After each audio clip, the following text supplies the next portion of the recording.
Welcome to the Tough Decisions Network. This is our special Saturday edition called Step Up Your Game with Dan.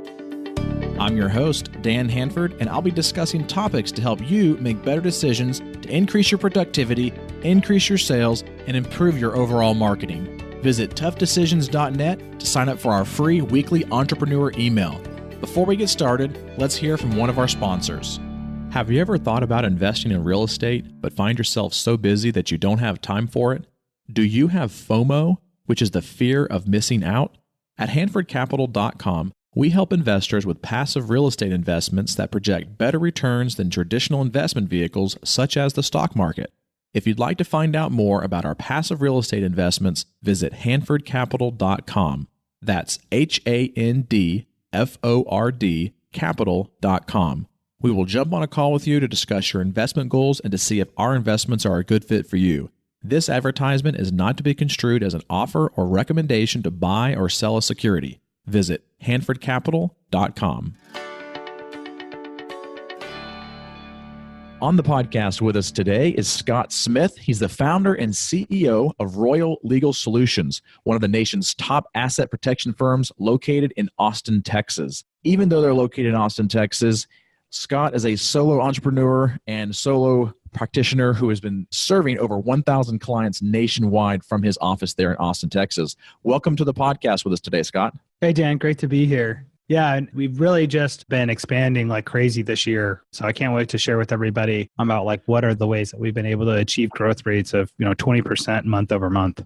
Sure, absolutely. So I actually want you to start us off and kind of tell us a little bit about your background and kind of how you've gotten to where you are today. Yeah, so I was doing MMA fighting, and then I decided that getting punched in the head is just really not all that great. So I went to law school, did litigation, always loved business, ran my first business and bought my first piece of real estate actually while I was in law school. It's a transmission auto repair shop. So cut my teeth in two fields at one time there. Then working in litigation, high-stakes litigation, suing insurance companies after I got out of law school and went back to real estate. And now I've been doing 4 years with Royal Legal Solutions as the founder here, growing this company, which is offering the premier kinds of solutions to help real estate investors protect and grow their businesses. That it's at the cutting edge of what's available, the market there. But what we've also found too is that the same solutions that we've, typically we thought were geared for real estate investors are generally applicable to any type of business because they're all about how do you protect downside risk from litigation and saving money on taxes. And,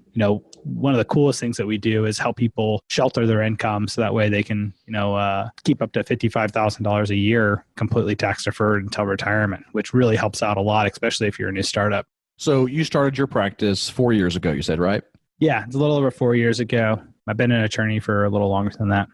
Okay. And what made you want to go out and do this on your own? Well, being an attorney sucks. I mean, it's just not very fun, right? You don't have like professions that are super fun where everybody turns into a drug addict and alcoholic.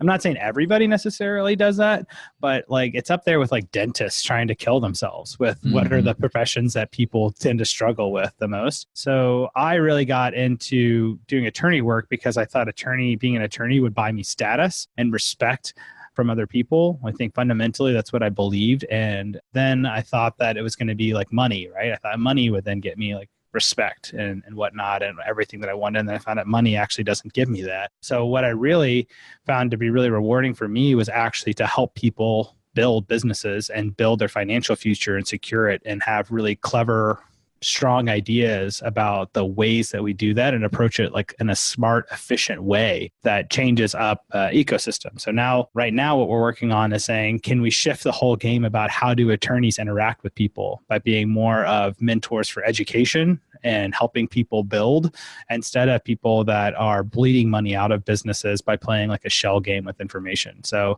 I don't know, maybe I just like destroying, other people's livelihoods and welfares by changing up the model. I think that's what capitalism is all about anyway, right? Sure, absolutely. So you had mentioned that this year you are scaling more than you have in previous years. What do you attribute that to? Like what has changed for you since you first started the practice to this year that's really allowed you to be able to have that exponential growth? Well, it took me a couple years to figure out all of the synergies of the products we do, because we were working with asset holding companies with series LLCs and Delaware statutory trusts and S corporations, solo 401ks, IRAs with checkbook control, estate planning. And you have to figure out how all of these things actually work together, and from a tax perspective and a legal perspective and a business perspective and a banking perspective and a bookkeeping perspective, to know how everything fits together. So once I was able to integrate how all of these pieces work together, and I was using it for myself with my own business and my own real estate investments, like right now I'm invested in over 10 different states in every asset class of real estate. We protect over $1.2 billion in assets right now. But those systems of how do we do that takes a while to put together. But once you have them together, it's a solution that's not, a little bit better than like LegalZoom or the attorney down the street. It's 10 times better, because nobody else underneath one roof has figured out the synergies of how these things need to work together. So what would you say is, because going back to what you had mentioned about, some of the simple, like the LegalZooms of the world that, makes it easy for a startup to basically go push that easy button, if you will, to get something started. What would be some of the downsides that somebody in a startup phase might want to pay attention to, that you might encourage them to, probably spend a little bit more money trying to get some things in place, even though they might not have a lot of capital up front? Yeah, well, I'd probably say you shouldn't spend more money than you have to be able to get what you need. Typically, you never want to run a business in your own name. It's just dumb. Don't do it. You always want to have at least one asset holding company in place to be able to hold all of your wealth, all of your IP and everything separate from your personal name, right? So for most entrepreneurs, what that means is you need at least a 2-company structure.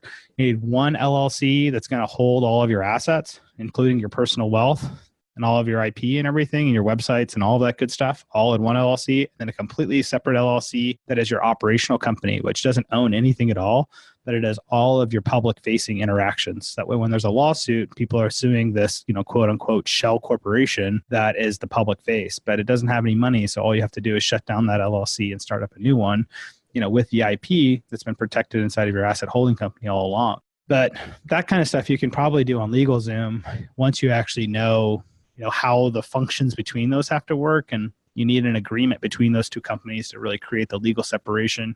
You might be able to find that online. That's pretty low level. But the piece that comes in to say, like, why would you go and pay more money to a professional like myself to be able to help you, is like, what do you do after that fact of, well, have you structured things using an S corporation tax election so that way you can save 15% on your self-employment tax? You're probably not doing that on your own, and you probably don't know how to do that. You probably aren't using a solo 401k to shelter out the first $55,000 a year in income to yourself to be able to not have to pay taxes on that, which can make a big difference on your total revenue that you have, that allows you to keep fighting day after day by helping you save on those types of small tax measures, especially while you're launching, that really pay you back in the first year, right? So if you're just starting out, I recommend that you don't really do anything that doesn't pay you back, at least in the first year. Like if it's anything longer than that, it's too long of a runway, because you probably don't have the cash flow to be able to float a lot of these. And if you do, well, then you start upping your game on how much legal and how much tax advice you need. But there's some low-level solutions that don't exist on LegalZoom that professionals like myself can help you integrate together. So Scott, obviously this Saturday's show is all about increasing sales and or productivity. And I think for this particular episode, we're really focused on that productivity side of things, because if you don't get some of this stuff right up front and then in the beginning, a lot of times it can hurt you and cost you a lot of time, lost productivity, energy, money, and all that kind of stuff later on down the road. So I want to go into a little more detail about what you had said about the 2-company structure and the setup there. And so I'm going to try to play the devil's advocate here just a little bit, just to kind of, get the ball rolling. So obviously, if you've ever been sued before, you've heard of the phrase piercing the corporate veil, which is being able to pierce through one of the corporations to get access to one of the other corporations, or showing that, the 2 corporations are actually one corporation because they share certain things. And so can you talk a little bit about how you can set those 2 companies up so that you can separate yourselves enough so that if one of them does get sued, because I've seen where you can get sued in one of the corporations, and if there's any connection in that, there's a possibility of being able to pierce that corporate veil.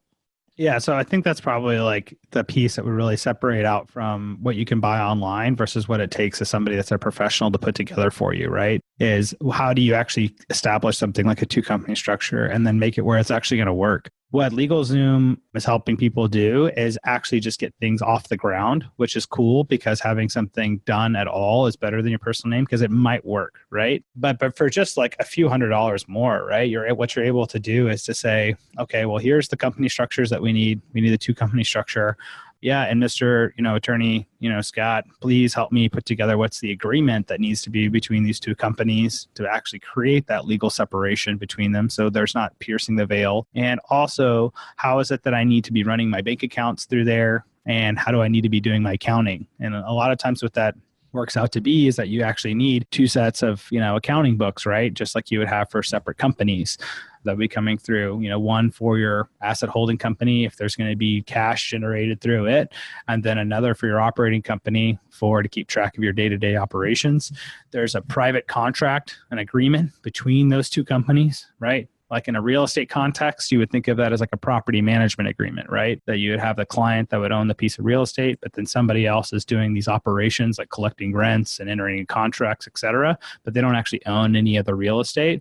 But there's a property management agreement, which is a contract between those two entities that set that up. But that type of relationship can exist in any business, right? I just use real estate because it's something that most people are pretty familiar with and kind of intuitive. But you have to have that contract between them, right? So that's where it's like, oh, well, I need a professional to tell me how that needs to work. So what I think makes a lot of sense and from these perspectives is that for each individual person that comes along, all of their cases are different, right? But they're not 100% different. They're probably 2% different. So 98% of what you actually need to have put in place is the same no matter who you are. Right. And so that's where our company is really optimized, is because what we've done is said, here's the 98% that's going to apply to entrepreneurs and real estate investors en masse. And then we're able to do crazy stuff like, well, for $49 a month, we'll give you a membership to the firm where you have unlimited access to call us or email us with questions at any time about your business or your legal. And we're happy to help you, right? That's insane that you're able to have that kind of legal support for that low amount of money. But that's because we know that with the structure we put people on, there's only a 2% variance that we actually have to provide custom information for what it is that they need to be doing. And that's the way that you're able to have something you say, well, we can protect you against piercing the corporate veil and know how you need to operate it to make sure that those things don't happen, because we've stamped it out to say this is the way that everybody's going to operate their business. And this is the optimal way for you guys to do it. So with that front-facing corporation that does not hold any assets, do they have to, in that contract, have to pay a fee to the asset holding company to show that it is two separate corporations? No, there doesn't have to be money flowing back and forth between those two companies. Like you don't have to turn a profit through them. There's none of that is legally required to do, right? Those are pieces of evidence that some people will rely upon. But really the fact is, do they have an agreement between the two companies? That's going to be number one that shows that they're separate. Have you been running separate accounting books and separate bank accounts for those two companies? And that's really going to be number two of how that works. Everything else is pretty ancillary. What you're going to find out is most of the time, whether it's politics or whether it's business, or especially in the legal system, when you're talking about any of these issues, it always comes down to the money, which is almost always the accounting records. If you can show that you have separate accounting books, then people are going to recognize the fact that these are actually separate companies, because not even bank accounts is definitive, because people screw up banking all the time. And that'll get people in hot water. But what's even better than bank accounts to show that companies are separate from each other is actually saying, here's the income and expenses associated with each one of these. So you're not showing that you're actually commingling funds and putting it all in the same bank account. It all needs to be separate bank accounts, separate sets of books to show that they're separate entities. Yeah, that ideally that's what you want to have, right? But even if you had one bank account that held the money for both of these LLCs, if you have accurate accounting records to be able to show you which money belongs to which company, I think that you have a really high percentage chance of being able to even say that that's not legal commingling. Because legal commingling doesn't mean that the money is together. It actually means that you can't differentiate between the money between the two corporations or your own personal money and the money of the corporation. And if you have accounting records, it clears that whole thing up, right?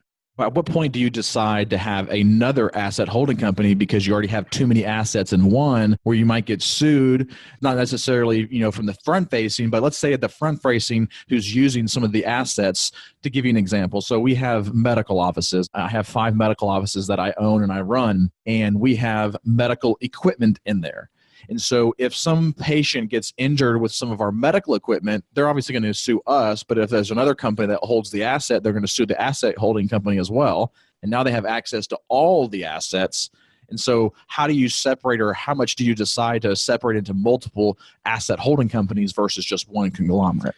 Yeah. So what we do is we form up a series LLC structure for all of our clients to be the asset holding company. If you don't know about the series LLC, you can form it up in, over 12 different states now, and you can form them up. Typically, it's either Delaware, Texas, or Nevada because of the strongest states for asset protection. I typically use Texas because Texas is very strong, just like Delaware is, but it's also cheap. There's no annual fees in Texas, so it's perfect, right? And then what you do with a series LLC is that you can create what's known as a child series of the series LLC.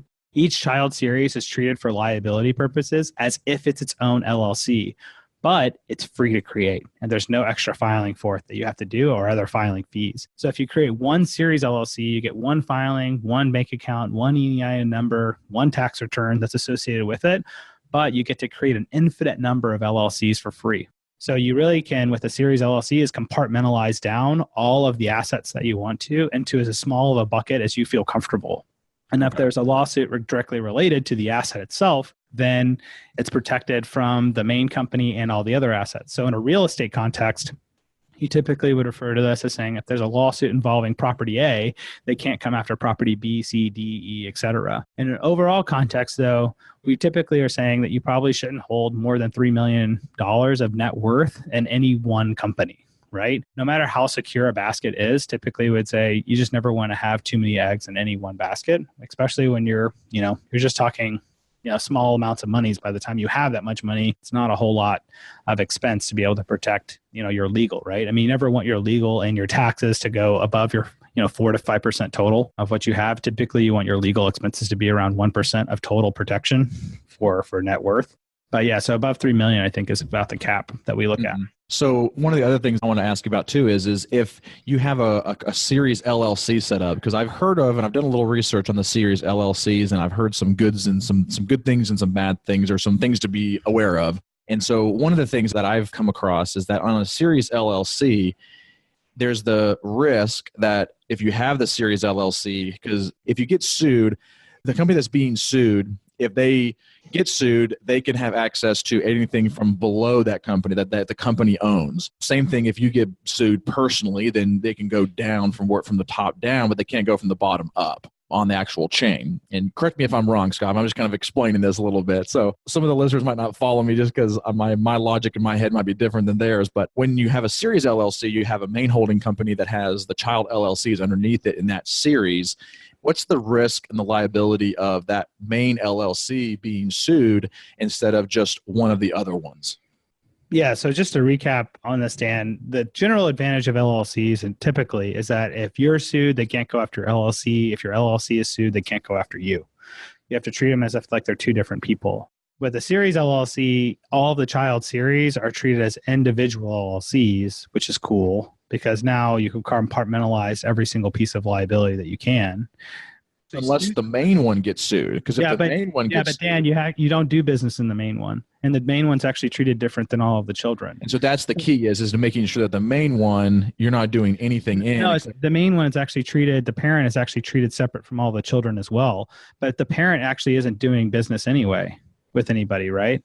Mm-hmm. So all of the assets are actually going to be held in individual child series. To be able to sue somebody, Dan, you actually have to have an interaction with them, right? They actually have to enter into a contract with you. They have to own something that injured you. They have to defraud you in some way or something like that, right? So that one would just not do any of that. It wouldn't have any of it. But even if it did, it wouldn't matter because the parent's actually treated separate from the children. But all of the things that are typically going to trigger lawsuits for us are all going to be like that somebody actually did something to me, which is always the operational company. Right? Mm-hmm. Those are the ones like when somebody's going to sue your medical practice, they're probably not trying to sue like the person that owned the drill bit, right? like they're typically saying, I'm going to sue the medical practice. At least in my experience in litigation, that's how it goes down, because those are the persons that you went into their office. They were the ones that were operating on you or doing whatever, right? It's exceedingly rare that somebody's going to try to go after the asset owner itself, unless they're trying to say that like the drill itself was defective. But then that's actually more of a lawsuit against the manufacturer of that drill than it is against anything else. Okay. But all of those pieces of it like shake out really different depending on what business you're in. Like the 10,000 foot up view of this whole deal is with the series LLC is that you can then create all of these child series, and then each one of those child series compartmentalizes all of your liability. Whatever way you're going to shake that out is whatever way you would normally think to do that if you were going to create individual LLCs for everything. What I'm suggesting to you is saying that if you're using a series LLC structure, why not create tons of child series to keep your liabilities down as much as you possibly can that's reasonable. Mm-hmm.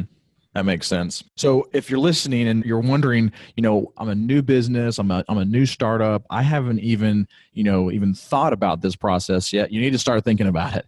And you should probably start doing something now rather than later. Don't wait till the business is 6 months, a year down the road. You should do that now. Like Scott said, don't do your business in your own name. Hedge your protection, make sure that your assets are protected, and using somebody like Scott to help you with that is very vital. Now, there's probably some people listening to Scott that, have already gotten their business set up. They already have used some service like LegalZoom, but they're listening and they're going, I need somebody like Scott to help me with my asset protection because I only have one corporation and I want to make sure that I can set this thing up properly. And, so what's the best way for them to go about doing that when, they're already set up and they've already used some sort of service or maybe even a local attorney, but they just don't have that proper asset protection in place? Yeah. So the same way that I recommend that they do is the same way that I use professionals to help me in anything that I'm doing. What I do whenever I'm going into a new venture or I need to find something out is I always schedule consults with professionals first to be able to give me like, what's the 10,000 foot overview of where is it that I need to be going? Always only hire professionals that are qualified to be able to talk about my business if I can, right? Because they're going to understand what is the business structure that's going to apply for my particular situation. All beginning entrepreneurs are pretty much all in the same boat 99% of the time. You don't need to be thinking about any of these fancy exotic pieces of doing fundraising, whatever, at the very beginning, because you can always shift later on whatever you need to be doing that, right? To be doing your different series of fundings. So typically you just need to be looking at an LLC structure for that. But in whatever way you're going to do it, what we do is we charge people $150, and for a half-hour consult, typically it can go up to an hour, sometimes depending on the situation. We don't charge any more if it does. But the reason we charge for those is because we're actually looking at what that situation looks like for you, what you currently have in place, and what's an efficient way to move you from where you're at to, some different points of where you want to be, right? Depending on what you're doing in the next 3 to 5 years and how much do you actually want to spend, it can make a lot of difference, right? The more you can spend up front, the less you have to spend total over the next 5 years. But there's solutions that you can put in place that are affordable and cheap today, but you're going to probably be changing those in a year and a half, maybe from now, or 2 years from now, as you grow. So it really depends on what your game plan is with all those, but we're able to help you weigh those options with it. But even if you don't choose, to work with me or whatever, what I would say is to always look for professionals to pay them around $100 or so. Most people will sit down with you and only take in paid consults. Free consults are worthless because people play hide the ball and it's not going to give you the information you need to be able to really make decisions quickly. If we're talking about how to optimize your time most efficiently. And then after you get a good, feel for that, take that recommendation that one professional gave you and then buy a second consult with a completely separate professional and have them pick apart why the solution that you just paid for is right or wrong, right? And you do that, and for under $500 in most all cases, you can get down to what a highly professional, well-scrutinized, picked apart plan looks like for it. And that way you can know with whatever decision you're going to make when you start committing a couple $1,000s into it or a few $1,000s into it, that it's that's the one I need. And it's a way to really speed up your learning curve into it. That's much better and much more efficient and faster than trying to piece it together, from online or from books or podcasting even.